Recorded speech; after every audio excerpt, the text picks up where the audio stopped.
Ohio State is going to advance to play against Notre Dame in this year's national title game in the world of college football. And they should. They are the best team. They are the most talented team. They had a really, I wouldn't say rough go of it. They're gonna, the game's still going on. It's 28-14. The Jack Sawyer sack and then scoop and score just happened. Um, they didn't have a bad day today.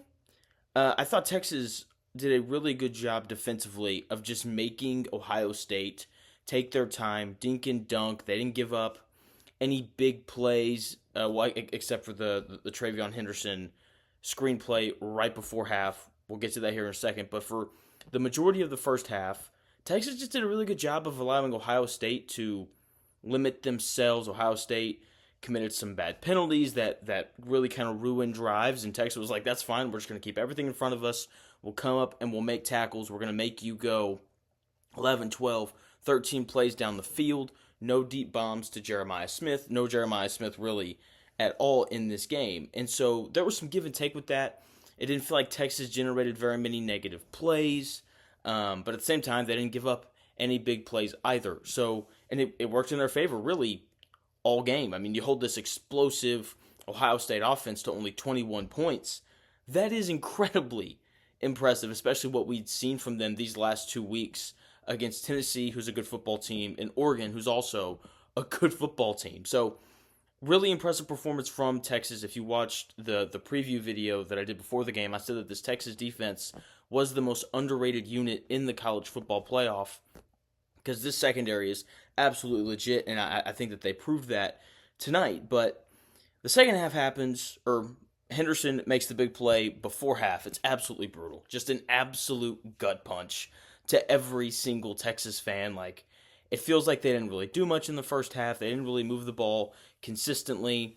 They hit the wheel route to Blue, and, they scored off that. But aside from that, they just had a really tough go of it moving the football against this super stout Ohio State defense. Ohio State was getting pressure. Texas couldn't run the ball. It was brutal. And so if you're a Texas fan, like, you're going into halftime, you're like, it's 7-7, and it feels like it could be a lot worse. And then the Travion Henderson screenplay happens, which was just absolutely demoralizing. And my first thought, I think immediately about Notre Dame and something that they'd done in their back-to-back games against Georgia and then against Penn State last night, right? The middle eight, right? Scoring right before half and then scoring on your first drive. And I'm like, Ohio State, they come out here in the second half and they double them up. They go up 21-7. This game could get out of hand quickly. And then Will Howard throws just a terrible interception, tries to force it to Jeremiah Smith.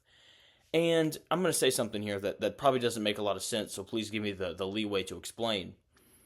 Sometimes having an awesome receiver can be a bad thing in terms of when you have younger quarterbacks, a guy like Will Howard, who, has played a decent amount of college football, but he's still, 23?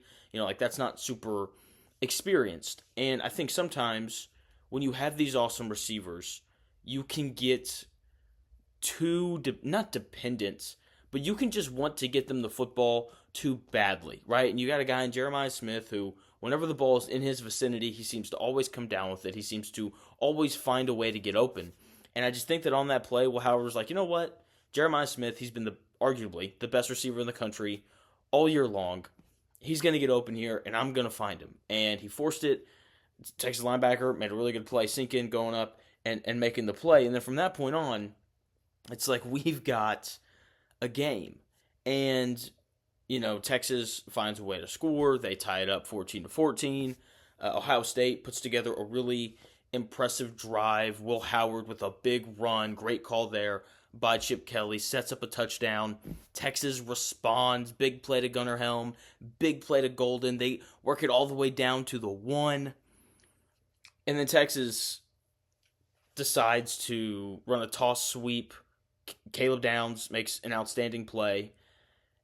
And, it's they wind up getting 4th and goal from the 8, and Jack Sawyer makes just an incredible play. But I get it. Like, Ohio State's been awesome on the goal line all year. They flash the numbers up on the screen.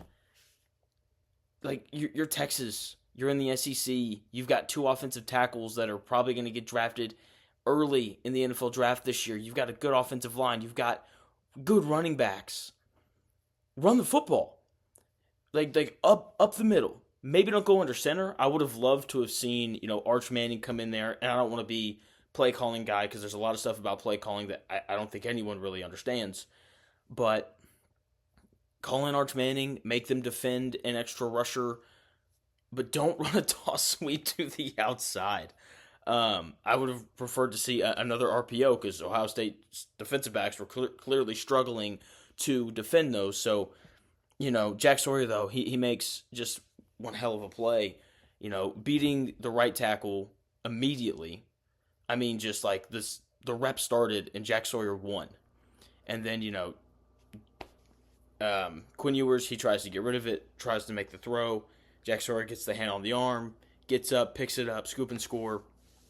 Ball game over. Ohio State, incredibly impressive. I'm probably going to pick them against Notre Dame. I'm going to really sit down and look at it before that preview video comes out. But look, they're the best team in the country. We've known it all year. They're the most talented team in the country. And, I'm going to make a lot of people really upset with what I'm about to say. But please, once again, hear me out.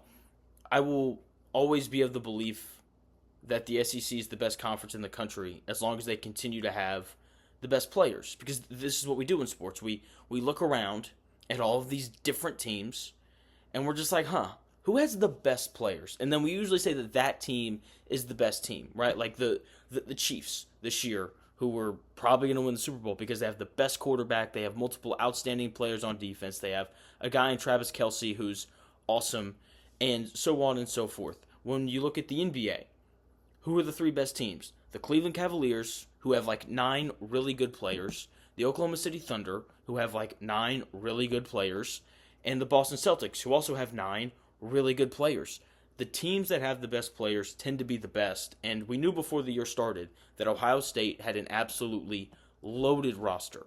I mean, absolutely loaded. They had a ton of experience as well. And they have the best players. They are the best team. This is where they should be. Congrats to Ryan Day for winning a big game against a Texas team that never quite lived up to their potential. So, congrats to Ohio State. They're going to play Notre Dame. I'll have videos out, a lot of videos out over these next couple days with the NFL playoffs going on. Getting you ready for the college football national championship game. I'll have that preview video out as well. Once again, congrats to Ohio State, Notre Dame. You're going to have your hands full, but Notre Dame just kind of finds a way to hang around in every game, so should be just an outstanding game. Thank you for taking the time out of your day to watch this video. Hopefully you enjoyed it. If you did, please subscribe, do all those things. I would greatly, greatly appreciate it. So I will talk to you again soon.